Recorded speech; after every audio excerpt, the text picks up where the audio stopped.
सरोकार।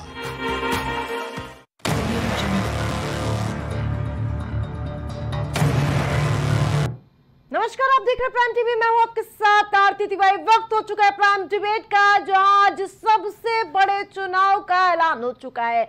महाराष्ट्र और झारखंड की चुनावी तारीखों को लेकर कई दिनों से चला आ रहा सस्पेंस आज खत्म हो गया है। चुनाव आयोग ने आज दोनों राज्यों के चुनावी कार्यक्रम का ऐलान कर दिया। इसके अलावा 48 विधानसभा सीटों पर और 2 लोकसभा सीटों पर उपचुनाव की तारीख का ऐलान हुआ है। महाराष्ट्र में सिंगल फेज में जब यानी कि 20 नवंबर को वोटिंग होगी, वहीं झारखंड में 2 फेज में यानी कि 13 और 20 नवंबर को वोट डाले जाएंगे। दोनों ही राज्यों के चुनाव नतीजे 23 नवंबर को आएंगे। वहीं इसके अलावा उत्तर प्रदेश की 9 विधानसभा सीटों पर होने वाले उपचुनाव की तारीखों का भी ऐलान कर दिया गया है। जो यहाँ आपको बता दें कि मिल्कीपुर विधानसभा सीट पर अभी चुनाव नहीं होगा और इस बीच इस बार सियासत भी देखने को मिल रही है। उस पर बयान सुनाते हैं आपको। देखिए, अयोध्या की लोकसभा की सीट भाजपा के हारने के बाद भाजपा की बड़ी किरकिरी हुई है और मिल्कीपुर में फिर इस बार गठबंधन जीतने जा रहा है चुनाव। तो भाजपा अपनी किरकिरी रोकने के लिए इलेक्शन कमीशन को प्रभावित कर रहा है और ये बहुत दुर्भाग्यपूर्ण है कि जो इलेक्शन कमीशन पूरे देश में एक साथ चुनाव कराने की बात करता था, वो 4 स्टेट्स में चुनाव नहीं करा पा रहा है। जो इलेक्शन कमीशन निष्पक्ष होना चाहिए, संवैधानिक संस्था है, वो पूरी तरीके से भाजपा की टीम बन के काम कर रहा है। ये बहुत ही दुर्भाग्यपूर्ण है और शर्मनाक है। झारखंड में 2 चरण में चुनाव होगी, 13 और 20 तारीख को वोटिंग होगी और फिर 1 तारीख को नतीजे आएंगे। झारखंड को लेकर क्या कहेंगे? झारखंड में गठबंधन जीतने जा रहा है। महाराष्ट्र में सर एक ही चरण में चुनाव है, 20 तारीख को महाराष्ट्र में वोटिंग है, बड़ा प्रदेश माना जाता है। सर क्या कहेंगे? महाराष्ट्र में जिस तरीके से जनभावनाओं का अनादर इन लोगों ने ईडी, सीबीआई और आईटी के माध्यम से किया, 2 राजनीतिक दलों को तोड़ा, वहां पर दबाव बनाकर, उसका जवाब जनता इन्हें देगी। इसके अलावा सर वायनाड जो सीट है, प्रियंका गांधी जी यहाँ से चुनावी मैदान में आएंगी। राहुल गांधी जी की सीट रही है, नेता प्रतिपक्ष जो है। वायनाड सीट पे भी 13 तारीख को मतदान होगा, इसको लेकर क्या कहेंगे? वायनाड सीट, वायनाड के लोगों का जो प्रेम है गांधी परिवार के लिए, राहुल जी के लिए, प्रियंका जी के लिए, वो तो दिल खोल कर स्वागत कर रहे हैं चुनाव के पहले से और हमें पूरी उम्मीद है कि भारी मतों से हमारी नेता प्रियंका जी वहां चुनाव जीतेंगी। तो तारीखों का ऐलान हो चुका है और सबसे ज्यादा हॉट बनी यूपी की 10 सीटें, उस पर भी तारीखों का ऐलान हो चुका है। लेकिन मिल्कीपुर सीट पर फिलहाल के लिए रोक लगी हुई नजर आ रही है, जिसको लेकर अब सियासत भी देखने को मिल रही है और इसे भारतीय जनता पार्टी और चुनाव आयोग की साजिश मान रही है विपक्षी दल। वहीं आपको बता दें कि मिल्कीपुर सीट पर भारतीय जनता पार्टी के साथ साथ समाजवादी पार्टी ताल ठोकती हुई नजर आ रही थी, लेकिन अभी फिलहाल के लिए तारीखों का ऐलान वहां पर नहीं हुआ है, जिसको लेकर कांग्रेस पार्टी हो या फिर समाजवादी पार्टी हमलावर नजर आ रही है। लेकिन सबसे दिलचस्प बात है कि कानपुर की सीसामऊ सीट, प्रयागराज की फूलपुर सीट, मैनपुरी की मझवा सीट और अम्बेडकर नगर की कटहरी सीट और इसके साथ साथ गाजियाबाद सदर सीट और अलीगढ़ की खैर सीट, मुरादाबाद की कुंदरकी सीट, मुजफ्फरनगर की मीरपुर सीट पर उपचुनाव होने हैं और जिसको लेकर तैयारियां भी शुरू हो चुकी, तारीखों का ऐलान हो चुका है। वही अगर चुनावी शेड्यूल की अगर मैं बात करूं तो महाराष्ट्र में 20 नवंबर को वोटिंग होगी, महाराष्ट्र में इसके अलावा 23 नवंबर को मतगणना होगी। और वहीं आपको बता दें कि महाराष्ट्र में 288 सीटों पर 20 नवंबर को वोट डाले जाएंगे और इसके साथ साथ महाराष्ट्र में 9 करोड़ 63 लाख वोटर्स हैं। चुनाव आयोग ने इस बात की जानकारी दी है। वहीं आपको बता दें कि झारखंड में 2 चरणों में चुनाव की संपन्न कराए जाएंगे। पहला चरण 13 नवंबर को, जबकि 20 नवंबर को दूसरा चरण होगा और जबकि 23 नवंबर को वोटों की गिनती की जाएगी। झारखंड में 81 सीटों पर मतदान होने हैं और इसके साथ साथ झारखंड में 2 करोड़ 60 लाख वोटर्स हैं। वहीं इसके अलावा महाराष्ट्र में चुनाव की घोषणा के बीच एनडीए दलों की आपसी खटपट सुर्खियों में। एक तरफ एकनाथ शिंदे और अजीत पवार पार्टी के बीच भिड़ंत की खबरें, तो दूसरी तरफ गठबंधन में सीट शेयरिंग को लेकर तनाव की चर्चा। इन सब के बीच भारतीय जनता पार्टी अपने किले को चुस्त दुरुस्त करने में जुट चुकी है। वहीं आपको बता दें कि इन सब के बीच 2019 और 24 के चुनाव में कितना चेंजेस आया है उसके बारे में आपको जानकारी देते हैं। महाराष्ट्र में 2019 में जब विधानसभा के चुनाव हुए थे तो महाराष्ट्र में मुख्य रूप से 4 पार्टियां थी, बीजेपी, कांग्रेस, एनसीपी, शिवसेना। मैदान में थी और इसके अलावा 1 दर्जन से ज्यादा छोटी पार्टियां भी मैदान में थी। वर्तमान में छोटी पार्टियों के अलावा मुख्य पार्टियों की संख्या में भी बढ़ोतरी हुई है। एनसीपी शिवसेना 2-2 धड़ों में टूट चुकी है। बीजेपी में वर्तमान शिवसेना यानी कि शिंदे, एनसीपी अजीत पवार की पार्टी और कांग्रेस शिवसेना उद्धव यूबीटी एनसीपी शरद पवार की मुख्य रूप से मैदान में। जी हां, जहां पहले 4 पार्टियां होती थी वो अब 6 धड़ों में बढ़ चुकी हैं। तो वहीं इसके साथ साथ महाराष्ट्र में विचारधारा भी चेंज हुई है। 2019 के चुनाव से पहले कांग्रेस और एनसीपी सेकुलर थीम के साथ चुनावी मैदान में थी। दूसरी तरफ बीजेपी और शिवसेना का गठबंधन हिंदुत्व और मराठा राजनीति के बदौलत चुनाव लड़ रही थी। 5 साल बाद अब विचारधारा की लड़ाई में काफी बदलाव आ चुका है। बीजेपी एनसीपी यानी कि अजीत पवार गुट के साथ गठबंधन का सेकुलर का भी तड़का लगा रही है। वही उद्धव ठाकरे के आने से कांग्रेस और एनसीपी हिंदुत्व और मराठा मानुष को भी साध रही है।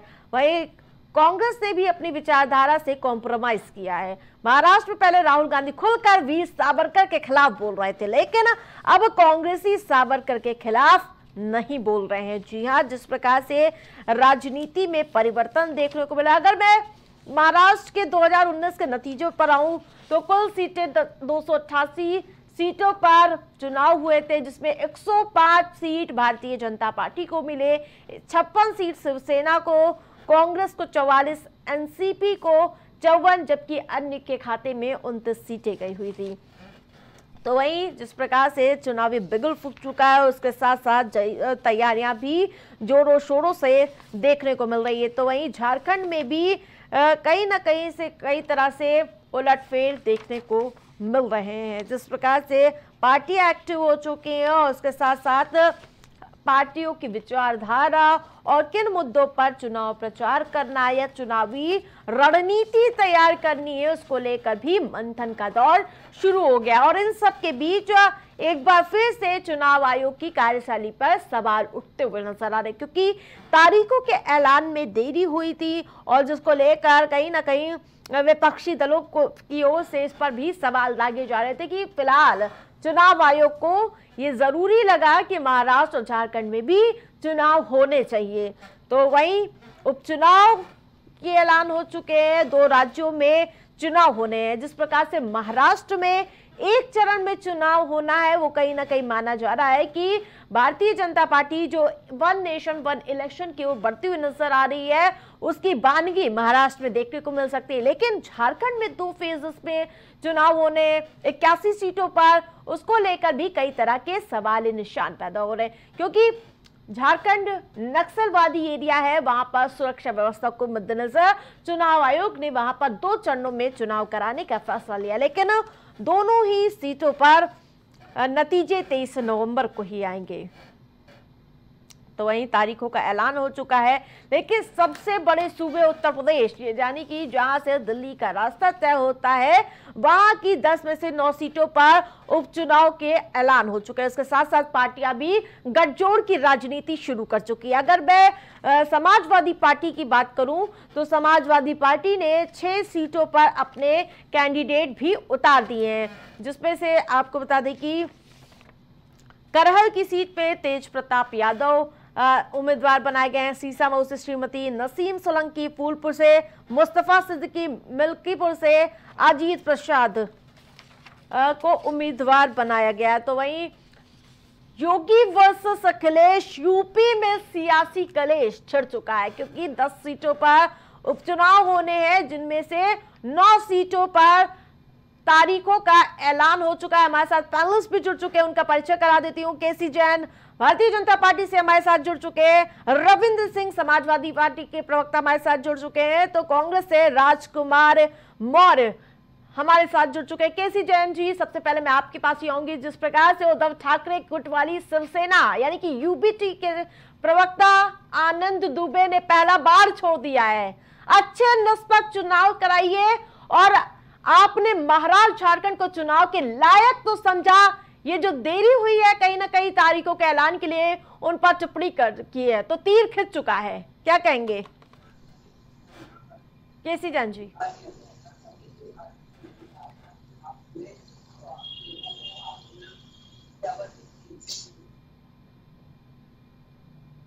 केसी जैन जी, आवाज मिल पा रही है?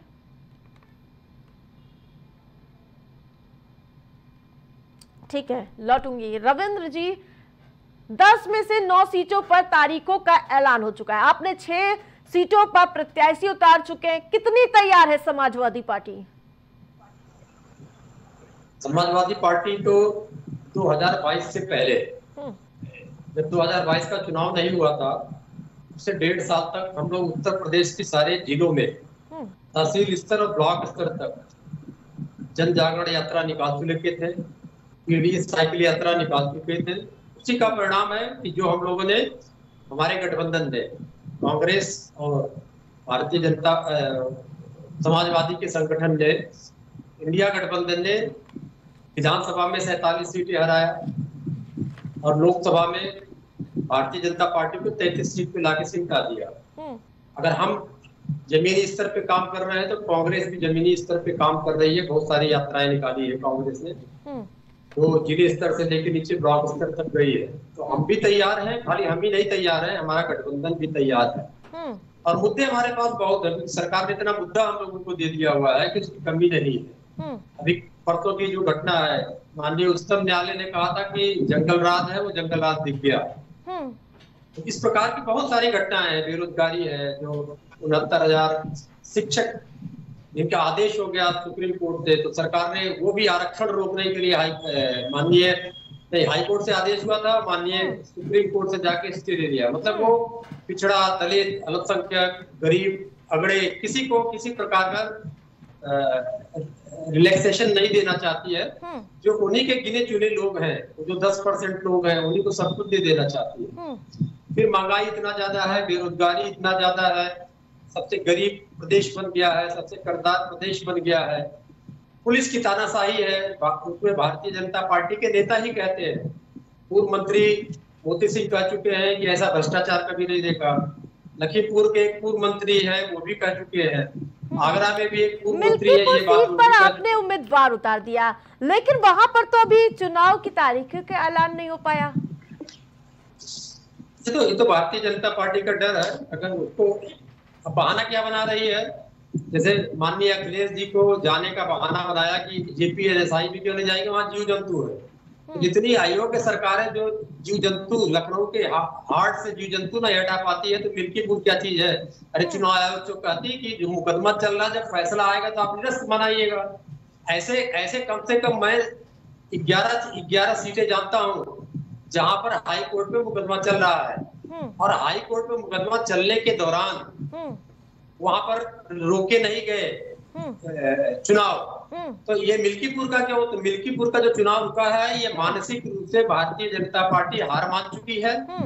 और उस डर से मिल्कीपुर क्यों नहीं करा रही है? क्योंकि मिल्कीपुर में योगी जी को, मतलब मुख्यमंत्री जी को खुद ही जिम्मेदारी दी गई थी। तो मिल्कीपुर में चुनाव नहीं होना मतलब भारतीय जनता पार्टी ने ठीक है। केसी जैन जी, इतना क्यों डर रहे मिल्कीपुर सीट पर चुनाव कराने से? देखिए, पहली बात तो ये है कि जिन 10 सीटों पे चुनाव होता है, इन चुनाव परिणामों से उत्तर प्रदेश की सरकार पर कोई भी फर्क नहीं पड़ने वाला। दूसरी बात यह है कि जिनको सिर्फ और सिर्फ इनको लगता है कि जब भी चुनाव आयोग कोई घोषणा करता है तो जो चुनाव पहले से हार मान लेते हैं वो तो या तो चुनाव आयोग पे ठीकरा फोड़ते हैं और या फिर ईवीएम मशीन पे ठीकरा फोड़ते हैं। जनता की चुनी हुई सरकार को नकारना और ये कह देना कि धोखे से चुनाव जीत गए हैं, तो धोखे से तो आप जीत गए लोकसभा ये बता करके कि संविधान खतरे में है। अरे भारत देश का संविधान क्या इतना कमजोर है कि खतरे में आ जाएगा क्या? और 10 साल से केंद्र में हमारी सरकार है, कौन सा खतरा आ गया संविधान को? तीसरी बार आखिर में आपकी इतना होहल्ला मचाने के बाद में भी मोदी जी प्रधानमंत्री बन गए। राहुल गांधी जी ने, अखिलेश यादव जी ने, ममता जी ने इतनी ताकत लगा ली। और रही बात इनके गठबंधन की, तो गठबंधन ये सत्ता लोलुपता का गठबंधन था। जब ये मोदी जी को तीसरी बार नहीं हरा पाए, तब आप देखिए इनका गठबंधन तार तार हो गया। कहीं कहते हैं हम गठबंधन में चुनाव लड़ेंगे, कहीं कहते हैं नहीं ये तो सिर्फ केंद्र के चुनाव के लिए था।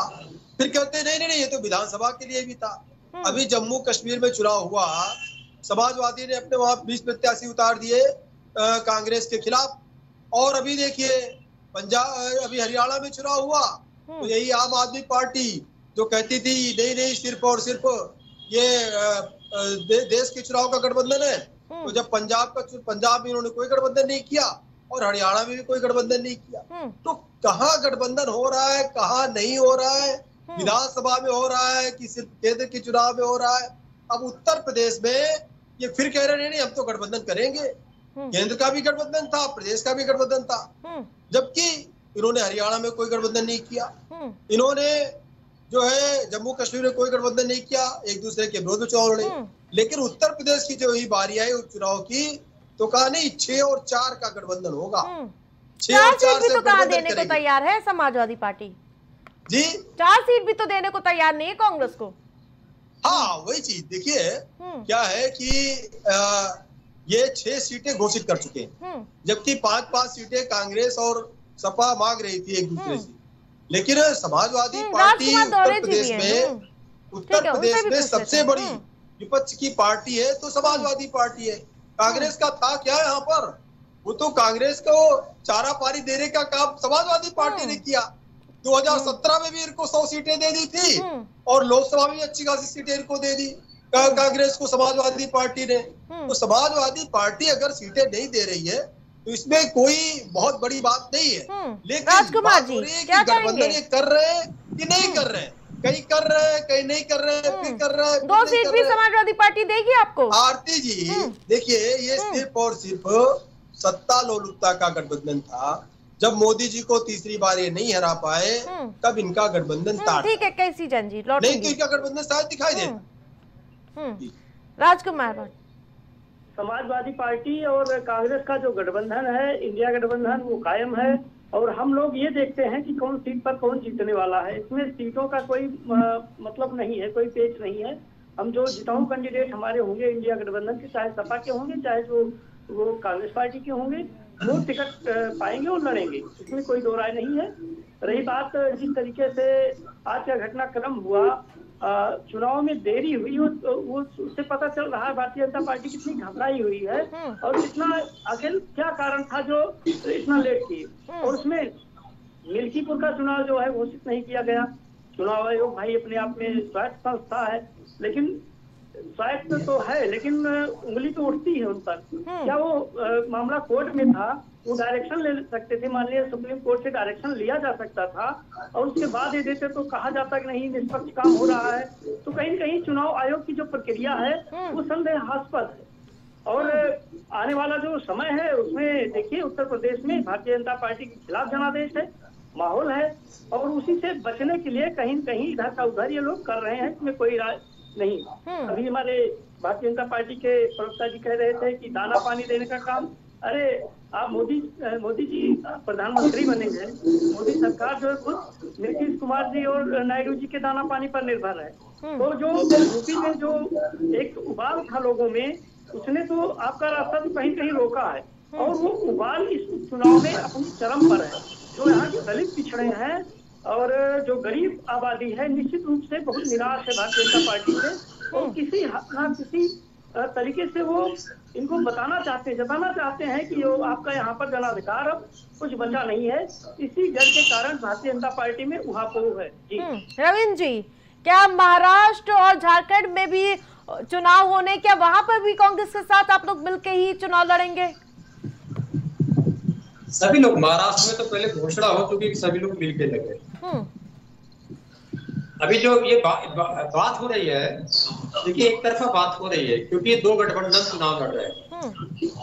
एक एनडीए गठबंधन लड़ रहा है, एक इंडिया गठबंधन लड़ रहा है। तो अभी बात हो रही है इंडिया गठबंधन की, तो हम लोग स्पष्टता उत्तर दे रहे हैं। अब एनडीए गठबंधन की हाल उत्तर प्रदेश में देख लीजिए क्या है। इनके साथ 4 पार्टियां हैं, आरएलडी है, भाजपा है, अपना दल है, एक और पार्टी। ये 4 पार्टियां इनके साथ है और इन्होंने घोषणा कर दिया कि 9 सीटों पे हम लड़ेंगे, 1 सीट पे आरएलडी लड़ेगी, जबकि 1 सीट मझवा की आरएलडी को दी गई है। नहीं, मीरापुर की आरएलडी को दी गई है। मझवा में जो पहला पूर्व विधायक था वो निषाद पार्टी का था। ये 4 पार्टियां इनके साथ हैं, तो ना तो निषाद पार्टी का कहीं नाम आ रहा है, तो भाजपा कह रही थी हम भी चुनाव लड़ाएंगे। निषाद पार्टी ने पहले घोषणा कर दिया था हम 2 आदमी को चुनाव लड़ाएंगे। आरएलडी एक सीट मांग रही थी, 1 सीट दिया उनको। अपने गठबंधन की बात कर ले, हमारे गठबंधन का रिसर्च आपकी में तो कांग्रेस पार्टी 5 सीटें मांग रही थी, आपने पहले से फूलपुर सीट और इसके साथ साथ मझवा सीट पर आपने उम्मीदवार पहले उतार दिया, जिस पर कांग्रेस पार्टी अपनी दावेदारी कर रही थी। अभी सवाल तो सच बात तो ये है ना, कांग्रेस ने दावेदारी किया, हमने सीट जो घोषणा किया 6 सीट। पहली बात, अगर हमारा नियत ऐसी होती तो हम 10 सीट घोषणा करते। इस अफवाह को तो हम लोग पटना में सुने, इस अफवाह को हम लोग बेंगलुरु में सुने, इस अफवाह को हम लोग मुंबई में सुने, विधानसभा लोकसभा में सुने। तो इसी तरीके से अफवाह को तोड़ते हुए हम लोगों ने 62 उम्मीदवार घोषणा करके अब कांग्रेस एक सम्मानजनक तरीके से चुनाव लड़ी, और कांग्रेस के ज्यादा सीट जीतने के कारण मोदी जी केंद्रीय सत्ता में सरकार नहीं बना पाए। ठीक है, कैसी सम्मानजनक सीटें भी मिलेगी, सम्मानजनक विधायक भी चुन के आएंगे कांग्रेस। ठीक है, अगर शिंदे वर्सेस उद्धव ठाकरे सीधा दोनों तरफ से कैंडिडेट सामने आ जाते हैं तो क्या परिस्थिति आप बनती हुई नजर आएगी? क्योंकि बहुत दिलचस्प अंदाज से सीएम शिंदे प्रचार करते हुए नजर आ रहे हैं कि इस दाढ़ी पर शक मत करना, ये दाढ़ी वही है जिसने अघाड़ी को पीछे किया है। देखिए, महाराष्ट्र के जहां तक चुनाव की बात है तो जनता शिंदे साहब के साथ में और भारतीय जनता पार्टी के साथ में है। वहां पे जो एनडीए का वहां पे गठबंधन है वो बिल्कुल स्पष्ट दिखाई दे रहा है। दूसरी बात, क्योंकि मुख्यमंत्री रहते हुए जिस प्रकार से शिंदे साहब ने लोगों के दिलों में जगह बनाई है, वहां पर जिस प्रकार से काम किया है, और लगातार जो महाराष्ट्र में उन्होंने एक अपनी नई पहचान बनाई है, और साथ ही साथ एक तो जो तालमेल दिखाई दिया है भारतीय जनता पार्टी का और शिंदे साहब के बीच में, वो मुख्यमंत्री रहते हुए, भारतीय जनता पार्टी का उप मुख्यमंत्री रहते हुए, तो जो तालमेल बना है वो भी एक अपनी अच्छी पहचान, एक अच्छी पहल जनता के लिए बनाई। फिर दूसरी बात ये है कि आप ये देखिए कि जो पुरानी शिवसेना हुआ करती थी वो कैसी थी, वो सीधे सीधे मुखर होकर के बाला साहब ठाकरे साहब मुखर होकर के हिंदुत्व का समर्थन करते थे। उन्होंने अयोध्या में राम मंदिर का भी समर्थन किया, लेकिन जो वहां पे नई शिवसेना उस समय के लिए आई उद्धव ठाकरे जी की, उसका क्या हुआ आप ये देखिए, वो उन लोगों के साथ जाके बैठ गए जिसका बाला साहब ठाकरे हमेशा विरोध किया करते थे। और बाला साहब ठाकरे जिनको फूटिया टेस्ट आते थे, केवल सत्तारूढ़ता में उन्होंने गठबंधन करने का प्रयास किया, और वहां पे जो जनता थी, वहां के जो विधायक थे, यही कारण रहा सबसे ज्यादा मुखर विरोध जो राम भक्तों पे जिन्होंने गोलियां चलवाई उनके साथ में दिखाई दिए, उस कांग्रेस पार्टी के साथ दिखाई दिए जिन्होंने आपातकाल लगाया, जिन्होंने हमेशा के लिए बाला साहब ठाकरे को चुनाव लड़ने से मना किया और रद्द किया कि ये चुनाव कभी नहीं लड़ सकते हैं।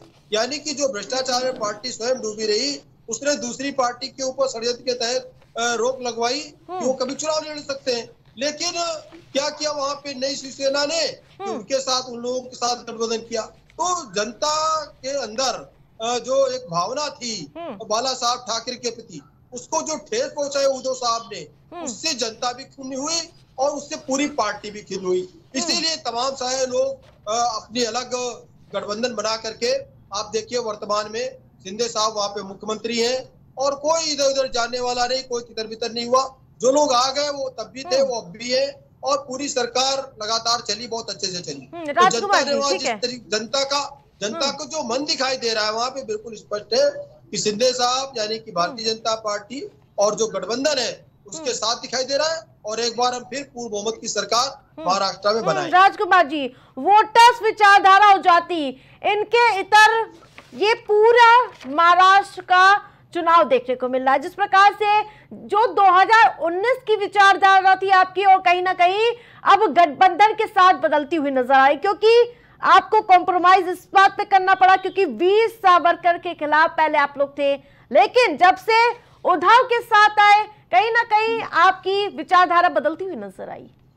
जी बिल्कुल नहीं, जो है जो हमारी जो विचारधारा है उसको उसमें कोई परिवर्तन नहीं हो सकता है, गैर पराक्रम में है, जिससे समाजवाद, साम्यवाद और देशभक्ति, इन चीजों को मिलाकर कांग्रेस चलती है। तो सावरकर कभी देशभक्त थे नहीं, वो हमेशा अंग्रेजों से पेंशन लेते थे। तो कहाँ हम लोग इस तरीके की विचारधारा मिलेगी, वो अलग मुद्दा है। इंडिया गठबंधन जो बना है उसका उद्देश्य है संविधान की रक्षा करना, दलित, पिछड़े, गरीब जो तबका है जिनके अधिकारों का हनन किया जा रहा है, उसके लिए हम लोग लड़ाई कर रहे हैं। यही एक मेन उद्देश्य है हम लोगों का, जो इंडिया गठबंधन को, सभी दलों को एक बैनर तले लाया है। ये इतना जो है इंडिया गठबंधन का उद्देश्य है, और इसी बिंदु पर हम सब एक हैं। हमारे तमाम विचारधाराएं अलग हो सकती हैं, स्वाभाविक है, लेकिन हमारा उद्देश्य है संविधान की रक्षा करना, बचाना। इसको भारतीय जनता पार्टी इस तरीके से रौंद रही है, इसलिए इंडिया गठबंधन अस्तित्व में। रविंद्र जी, जिस प्रकार से, ठीक है, कॉम्प्रोमाइज नहीं किया। ठीक है रविंद्र जी, जिस प्रकार से बहराइच का पूरा वाकया देखने को मिला, जिसमें हिंदू मुसलमान को लेकर कई तरह के बयान सामने आए, और उसके साथ साथ भारतीय जनता पार्टी कह रही है कि 4 महीने के बाद से ऐसी घटनाएं बढ़ गई हैं। 4 महीने पहले किसकी ताकत बढ़ी है? क्या कहेंगे? 4 महीने से अगर ऐसी देखिए, कानून व्यवस्था का जो विषय है वो राज्य सरकार का होता है। 4 महीने से ऐसी घटनाएं बढ़ गई हैं, इसका मतलब ये राज्य सरकार मान रही है, योगी सरकार, कि कानून व्यवस्था को रोक पाने में असफल है, उसको इस्तीफा दे देना चाहिए। अगर उसको लग रहा है किसके नाते हो रही, हमारे नाते हो रही, सरकार हमको दे दे, हम सही कर लेंगे। एक ऐसी घटना घटित हुई, एक धार्मिक प्रोसेशन था, तो धार्मिक प्रोसेशन में आप इतनी सुरक्षा नहीं दे पाए कि 2 समुदाय आपस में लड़े ना, तो आपको अयोग्य है ही है। इस अयोग्यता से हम कैसे छुपा लेंगे? फिर उसके बाद आपने गरीब जनता का इतना पैसा उस घटना को रोकने में लगा दिया, इतना ज्यादा उस घटने रोकने में लगा दिया कि उसको जवाब देना पड़ेगा। अभी विधानसभा सत्र शुरू होने दीजिए। फिर दूसरा विषय है, इस घटना की तैयारी हमारे मुख्यमंत्री जी बहुत समय से कर रहे थे। कभी इनका एनकाउंटर, कभी उनका एनकाउंटर, कभी बटेंगे कटेंगे, कभी 80-20, तो ये तो बहुत लेट हो गया। और ऐसी घटनाएं वो कर चुके हैं, कोई पहली घटना नहीं है। 3 दंगे के आरोपी हैं हमारे मुख्यमंत्री जी। ठीक है, अभी उन्होंने फर्दर टाइमिंग अपना केस वापस ले लिया। जो 3 दंगे में खुद ही शामिल रहा हो, जिसमें से एक दंगे में उनका नाम तो निकल गया, लेकिन जितने और लोग इनके साथ शामिल थे सबको सजा हो गई मोहन मुंडेरा कांड में। और ये भी हद देख लीजिए, जिसकी सजा हुई 5 साल की, उसको गोरक्षा प्रकोष्ठ या जो आयोग है उसका उपाध्यक्ष बना दिया। तो क्या आप मानेंगे एक सजा याफ्ता व्यक्ति एक आयोग का उपाध्यक्ष बनेगा? कैसी तो ये दंगे में माहिर है, पूरी पार्टी दंगे में माहिर है, योगी जी के ऊपर 3 दंगे के आरोप है, और उनकी कानून व्यवस्था का फेलियर। आरती जी, दरअसल क्या है कि जो काम समाजवादी पार्टी स्वयं करती है, उसको लगता है कि सामने वाली पार्टी भी उसी तरीके से काम कर रही है।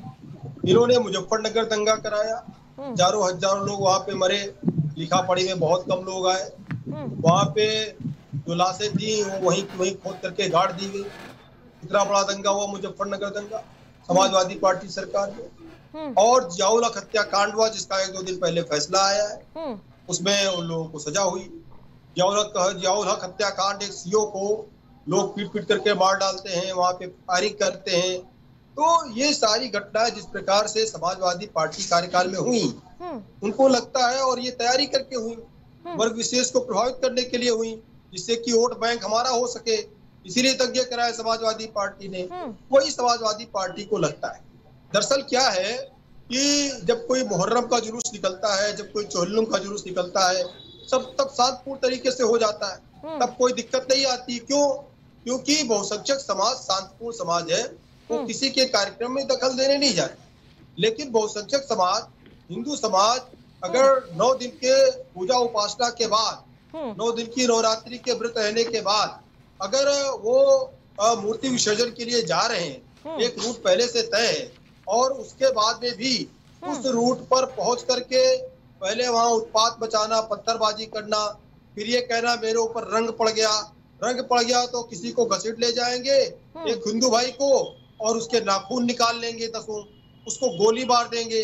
उसके 8-10 गोलियों से छन्नी किया गया। और उसके बाद में समाजवादी पार्टी के मुखिया श्री अखिलेश यादव जी के मुंह से एक बार भी आलोचना नहीं निकली कि उन लोगों को ये कृत्य नहीं करना चाहिए। अगर रूट तय था, परमिशन थी, एक सांस्कृतिक कार्यक्रम था, 9 दिन की उपासना के बाद हर्षोल्लास के साथ बहुसंख्यक समाज, अगर हिंदू समाज अपना कार्यक्रम कर रहा है, अपने जुलूस निकाल रहा है, अपनी देवी देवताओं की उपासना कर रहा है, तो दूसरे समुदाय को क्या दिक्कत हो सकती है? कितने घंटे का कार्यक्रम था? कोई 2-4-10 दिन का कार्यक्रम नहीं था। रविंद्र जी तो कह रहे हैं कि कानून का राज ही नहीं रहा, जंगल राज हो गया है, कानून व्यवस्था पूरी तरह से ध्वस्त हो चुकी है। आरती जी आप ये बताइए, कानून व्यवस्था तब ध्वस्त थी अगर बिना परमिशन के वो लोग मूर्ति निकालते।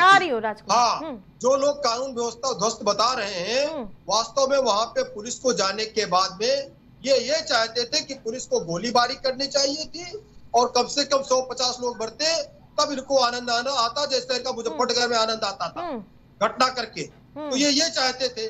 पुलिस ने संयम बरता, पुलिस ने गोली नहीं चलाई, पुलिस ने कार्रवाई की, पुलिस ने धरपकड़ की, 30 से ज्यादा लोग गिरफ्तार हुए। सरकार ने जो वहां पर पुलिस अधिकारी थे उनको सस्पेंड किया है, उनके खिलाफ भी जांच चल रही है, ये विभागीय जांच उनके खिलाफ चल रही है, कार्रवाई हुई है। लेकिन ये उससे संतुष्ट नहीं है। ये चाहते थे कि जब वहां घटना हो रही थी और जब मुस्लिम लोगों ने जाके पत्थरबाजी की, गोलीबारी की, तब भी पुलिस ने गोली नहीं चलाई। पुलिस को तो ये चाहिए था कि 150 लोगों को गोली से मार देना चाहिए। राजकुमार जी आऊंगे, रविंद्र जी से पहले जवाब लेती हूँ। किस प्रकार से षड्यंत्र कर रहे हैं आप लोग? जो जरा फैक्ट है वो सुन लीजिए। तो भारतीय जनता पार्टी के प्रवक्ता की बातें मिलाइएगा। मुजफ्फरनगर दंगा का आरोप हमारे ऊपर लगा रहे हैं। जरा माननीय न्यायालय ने क्या आदेश दिया है? माननीय न्यायालय के आदेश पे भारतीय जनता पार्टी के विधायक विक्रम सैनी दंगा कराने के आरोप में सजायाफ्ता हो चुके हैं। सरकार पदाधिकारी की सजा मांग रहे थे ना, तो मुजफ्फरनगर का दंगा माननीय न्यायालय ने कर दिया कि भारतीय जनता पार्टी ने। अभी आपने कहा कि सरकार को इस्तीफा दे देना चाहिए। अखिलेश यादव अगर आ जाएंगे राजा भैया का भी आता है, योगी जी विरोध करने के लिए खड़े हो जाते हैं। जैसे आपकी सभा हम FIR भी कराते हैं, हम CBI की जांच भी कराते हैं। अगर अखिलेश यादव ये जो जांच सजा हुई है CBI की जांच में हुई है। फिर उनकी श्रीमती परवीन को हम लोग डिप्टी एसपी बना देते हैं। अब आ जाते हैं उसमें क्या नाम है, बहराइच वाले में क्या कह रहे हैं ये कि रूट फिक्स था। अगर रूट फिक्स था तो ऐसे मुस्लिम बाहुल इलाके से जब निकल रही थी प्रोसेशन माँ दुर्गा की, तो इनको तो ज्यादा सुरक्षा मुहैया करानी थी। नहीं तो मुस्लिम हमला क्यों कर देंगे? इन्होंने सुरक्षा मुहैया नहीं कराया और वहां पर एक संप्रदाय ने गोलीबारी किया। एक संप्रदाय के लोग दूसरे के घर में उसके झंडा बदल दे रहे हैं, गाली दे रे हैं। आपके समय में जुलूस लेके जा रहे हैं, माँ के शब्द की गाली दे रहे हैं। किसके? माँ दुर्गा की प्रतिमा के विसर्जन के बारे में किसी भी परिभाषा में ठीक नहीं है डीजी से। तो अब ये सारी बातें तो झूठ हो गई है। और ये पूरी तरीके से इनकी पहले तो झूठ और दूसरी इनकी प्रशासनिक असफलता, या तो जानबूझ के वो जो योगी जी पहले राजकुमार जी बहुत देर से इंतजार कर रहे हैं। राजकुमार जी बस एक चीज, जो योगी जी बटोगे कटोगे करके उसको छोड़ दिया था उन्होंने कि जाओ दंगा करो, तो ये सारी की सारी जिम्मेदारी योगी जी के ऊपर है। ठीक है, ठीक है। जिस तरीके से बहराइच का घटनाक्रम हुआ निश्चित रूप से बहुत ही दुखद बात है, लेकिन वहाँ पर जिम्मेदारी किसकी थी ये बताइए? प्रशासन क्या कर रहा था? पुलिस क्या कर रही थी? अरे प्रशासन को छोड़िए, जिन लोगों ने हमला किया उनके बारे में कुछ बोल दीजिए। के गाने बज रहे, उन हमला वालों को गले लगाए घूम रहे हैं, जो पत्थर लेकर आए, बड़ा प्रेम आ रहा है मुसलमानों से। पुलिस क्या कर रही थी भाई? उन हत्यारों के ऊपर बहुत प्रेम छलक रहा है। सुरक्षा देने का काम पुलिस का होता है। जब भी हत्यारों की बात आती है तब प्रशासन बताने लगेंगे। और अभी भी क्या बता रहे थे समाजवादी पार्टी के साथी कि वो एक मुलजिम था, मुलजिम को अध्यक्ष बना दिया। एक एक करके किया होता तुरंत पुलिस हरकत में आ जाती, कोई घटना ना होती। लेकिन इस चीज को होने दिया गया। तो कहीं कहीं प्रशासन की मिलीभगत है, या कहीं कहीं ये मोदी सरकार की जो है प्रशासन की जो है फेल्योर है, असफलता है। तो इसका जिम्मेदार कहीं कहीं प्रशासन ही होगा और निश्चित रूप से बहुत ही दुर्भाग्यपूर्ण है। ठीक है रविंद्र जी, जिस प्रकार से भी कह रहे थे आप बटोगे तो कटोगे और इस तरह के मुख्यमंत्री बयान देते, लेकिन नेता प्रतिपक्ष जो पहले थे उत्तर प्रदेश के, और अब सांसद हैं उत्तर प्रदेश के, वो कहते हैं मठाधीश और माफिया में कोई अंतर नहीं है। इस तरह की बयानबाजी आपकी तरफ से भी तो दी जा रही है। इसका दंगे से क्या मतलब? बटोगे तो कटोगे कैसे? दंगों से उसका आप परिभाषित कर सकते हैं। बटोगे कटोगे, समाज के दो भाग, समाज को दो भाग कर रहे हैं। कैसी जब आज इससे बटोगे कटोगे, इससे पहले भी 80-20 कर चुके हैं। देखिए आरती जी, जो मुख्यमंत्री जो संवैधानिक कसम दिया हुआ है 80-20 बटोगे कटोगे करेंगे, तो ये तो होना ही होना। समाजवादी पार्टी 27 अभी और दंगे होंगे। कैसी जैन जी 27 आएगा, उससे पहले और दंगे होंगे। देखिए आरती जी, बात ये है कि समाजवादी पार्टी के मुंह से एक भी शब्द नहीं निकलेगा उन दंगाइयों के लिए जिन्होंने दंगा किया। लेकिन हाँ, अगर हिंदू समाज का कोई व्यक्ति होता है तो समाजवादी पार्टी नाम ले लेकर के इसके ऊपर कार्रवाई क्यों नहीं हुई, इसके ऊपर कार्रवाई क्यों नहीं हुई, इसके ऊपर बुलडोजर क्यों नहीं चला, इसको जेल क्यों नहीं भेजा गया, तब वो नहीं कहते प्रशासन की इसमें दिक्कत है, प्रशासन क्या कर रहा था, तब उसका नाम ढूंढने लगते हैं। लेकिन अगर मुस्लिम समाज का कोई व्यक्ति हत्या भी कर दे, दंगा भी कर दे, कत्लेआम कर दे, वहां पर लाठी डंडा भाला बल्लम तलवार कट्टा पिस्टल लेके जाने की क्या जरूरत थी?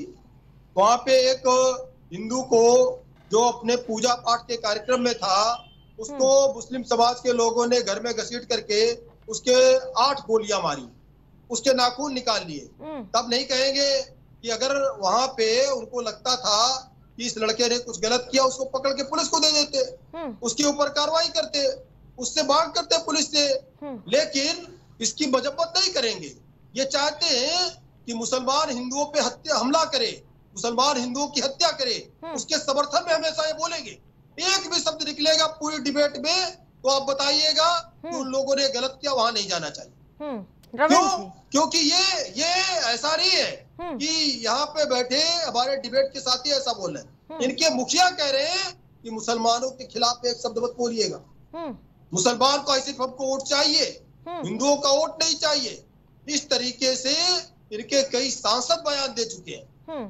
तो कुल मिला करके जब पार्टी पूरी इसी विचारधारा पे चल रही है, हिंदुओं के साथ मार काट हो, हिंदुओं को जलालत करो, राम मंदिर की बात आए उस पर प्रेशर लगाइए, गोली चलवा दीजिए राम भक्तों पे, और जब हिंदू को एक पकड़ करके उसकी हत्या कर दी जाए, उसके नाखून निकाल लिए जाए, अपना धार्मिक कार्यक्रम नहीं कर सकते हैं, पूजा पाठ नहीं कर सकते हैं, तो समाजवादी पार्टी के साथी कहते हैं मुस्लिम बहुल इलाके से यात्रा निकली ही क्यों निकली वहां से यात्रा? न वहां यात्रा निकलती ना कुछ होता। क्या पाकिस्तान का बॉर्डर था बहराइच, जो आप हिंदुओं को रैली निकालने से पहले अनुमति लेनी पड़ी है? के लिए स्थापित कानून है, अनुमति लेनी पड़ती है। मैंने ऐसी कोई बात नहीं जो केसी जैन झूठ बोल रहे हैं। वहां से मैंने कहा कि जब पहले से उस रूट की अनुमति मिली हुई थी, उसे अनुमति लेने का सवाल ही नहीं है। बिना अनुमति लिए प्रोसेशन नहीं निकाल सकते हैं। तो जिस रूट पे अनुमति मिली हुई थी, उस रूट पे पुलिस व्यवस्था क्यों नहीं थी कि दो समुदाय आपस में लड़ गए? दोनों ने गलती किया है। अरे जिन्होंने गोली मारी उनको कहिए, दोनों ने गलती किया हुआ है, उनके खिलाफ सख्त कार्रवाई। आप ये कह रहे थे हिंदू बाद में, जरा इसकी स्थिति देख लीजिए। आप कहिए कांग्रेस के पास 99 सीटें, इनके ऊपर सख्त कार्रवाई हो, जेल भेजा जाए। जितने लोगों ने वहां दंगा किया है, ये मुंह से नहीं निकलेगा, जरा चुप कराइए। ये मुंह से नहीं निकलेगा, हिम्मत नहीं है, इतनी हिम्मत नहीं है कि मुंह से शब्द निकल जाए। अभी ये कहेंगे प्रशासन फेल है, कांग्रेस प्रशासन फेल है, प्रशासन फेल है। अरे कोई जो गोली चला रहा है उसकी कोई गलती नहीं है। हिंदुओं ने क्या दुर्गत किया, जरा उसको गलत नहीं कह सकते आप कि उन्होंने गलत किया। अयोध्या जी में मुल्ला मौलवी क्या कर रहे हैं? जी में मुल्ला मौलवी अपने जो है मस्जिदों से ऐलान करेगा,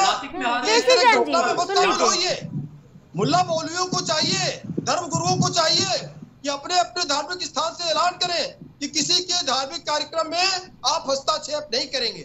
आपको नहीं पसंद आता है वहां मत जाइए, घंटे 2 घंटे का कार्यक्रम है, निकल जाएगा, समस्या खत्म। इसकी ये क्यों नहीं कहते आप तो उनको चढ़ा रहे हैं। हिंदू मुस्लिम की बात नहीं है केसी जैन जी, हिंदू इस तरह की हिंसा भड़काने की बात है। यात्रा निकाली तो गोली मार दी जाएगी, ये कह रही समाजवादी पार्टी, और उसके बाद कह रहे हैं कि फेलियर है सरकार का। अरे एक बार उनकी आलोचना करिए, जिन मुसलमानों ने हत्या की, जिन्होंने वहां पर पत्थरबाजी की। ये नहीं है मुझसे एक बार मुंह से नहीं निकलता है राजकुमार जी क्यों नहीं करते निंदा आप लोग? क्यों ऐसा किया? भाई हमने अभी अभी निंदा की, हमने कहा नहीं कि जो भी जिन लोगों ने कानून तोड़ा है निश्चित रूप से उन पर सजा होनी चाहिए, कार्रवाई होनी चाहिए, चाहे जिस पक्ष के हो उसमें पक्ष की बात कहाँ है। वहाँ पर तो असफलता जो है पुलिस प्रशासन की है। जानबूझकर दंगा होने के का समय दिया गया, माहौल तैयार होने दिया गया। डीजे बज रहा था, इसमें राजनीतिक गाने बज रहे थे और उसको रोका क्यों नहीं गया? और पत्थरबाज कर रहे थे, उनको पकड़ा क्यों नहीं गया? गिरफ्तार क्यों नहीं गया? रोका क्यों नहीं गया? ये घटना होने क्यों दी गई आखिर? तो निश्चित रूप से कहीं कहीं प्रशासन जिम्मेदार है, उसकी लापरवाही है। किसी जन रोका क्यों नहीं गया सर? प्रशासन का फेल्योर नहीं है? बिल्कुल फेल्योर है। देखिए आरती जी, बात ये है जिस प्रकार से मुजफ्फरनगर दंगा हुआ, जिस प्रकार से सीओ जियाउल हक की हत्या हुई, जिस प्रकार से यहाँ पर हजारों की संख्या में जो शहीद स्मारक पार्क है, आपको याद होगा समाजवादी पार्टी की सरकार की शायद जो है 2014 या 2015 की घटना है, जब मस्जिदों से ऐलान किया गया कि डेनमार्क में कार्टून बना है और उसके विरोध में यहाँ पर शहीद स्मारक पार्क तोड़ दिया। वहां पे जो शहीदों की पत्थर लगे थे उन पे जूतों लातों से वहां पे हमला किया गया, उसको लतियाया गया, लात से तोड़ तोड़ करके शहीद स्मारक खंड खंड कर दिया गया। जो स्मारक पे पत्थर लगे, शहीद तो न हिंदू होता है, न मुस्लिम होता है, न सिख होता है, न ईसाई होता है। देश के लिए जो शहीद हो गया, जिसने अपने प्राण न्यौछावर कर दिए, जिसके बाप के कंधे से साया उठ गया, जिसकी बाप बिलक बिलक के जीवन काट रही होती है, जिसकी पत्नी विधवा हो जाती है, जिसके बच्चे यतीम हो जाते हैं, आप ऐसे शहीदों के लिए जो जानते हैं कि वहां जाएंगे तो गोली लगेगी, जान जा सकती है, उसके बाद भी देश के लिए अपने प्राण न्यौछावर कर देते हैं, जिनके लिए तिरंगा जिनके ऊपर डाला जाता है, ऐसे शहीदों को भी हिंदू मुस्लिम के दायरे में रख दिया गया। शहीद स्मारक को तोड़ा गया समाजवादी पार्टी सरकार में और उसमें कोई कार्रवाई नहीं हुई उन लोगों पर, कोई कार्रवाई उन लोगों के ऊपर नहीं हुई। सिर्फ और सिर्फ दर्शक बनी रही समाजवादी पार्टी सरकार रहती।